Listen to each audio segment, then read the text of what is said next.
Hello viewers, কেমন আছেন সবাই? আগামী পর্বে অসাধারণ ঘটনা ঘটতে চলেছে।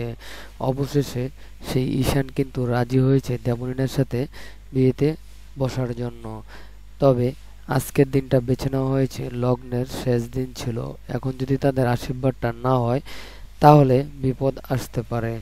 তাই আজ আগামী পর্বে দেখতে পারবেন যে সরাসরি ঈশান এবং সেই দেবলীনার সরাসরি আশীর্বাদ হতে চলেছে।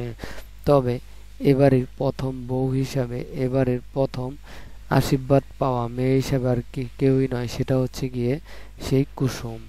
কারণ সবার আগে তাকেই কিন্তু ব্যাগ নেওয়ার উছিলায় আশীর্বাদ করেছে তাদের সেই ইন্দ্রাণী। ইন্দ্রাণী সরাসরি ঘরে তুলেছে বাম পা দিয়ে, সে হচ্ছে আমাদের কুসুম। কারণ তার রান্নায় দেরি হয়ে যাচ্ছে, এমতো অবস্থায় সে দ্রুত যাওয়ার জন্য সরাসরি দেবলীনার আগেই বাড়িতে পাটা ফেলেছিল।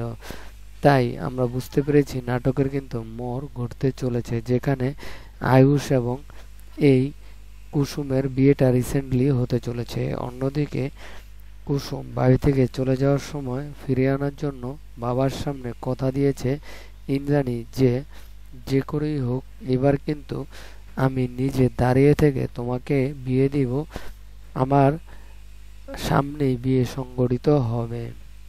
কুসুমকে কথা বলা হয়েছে আর তেমনটি করবে, কিন্তু এইবারও আবারও এক ছলনায় পড়ে যাবে কুসুম, এক খারাপ লোকের হাতে পড়তে চলেছে। বিয়েটা বিয়ের দিনই ভেঙে যাবে, লগ্নভ্রষ্ট হতে যাবে আমাদের কুসুম। ঠিক তখনই দেখতে পারবেন কুসুমকে সরাসরি আয়ুষ বিয়ে করে নেবে, আর সেখানে সায় দেবে তার মা ইন্দ্রাণী।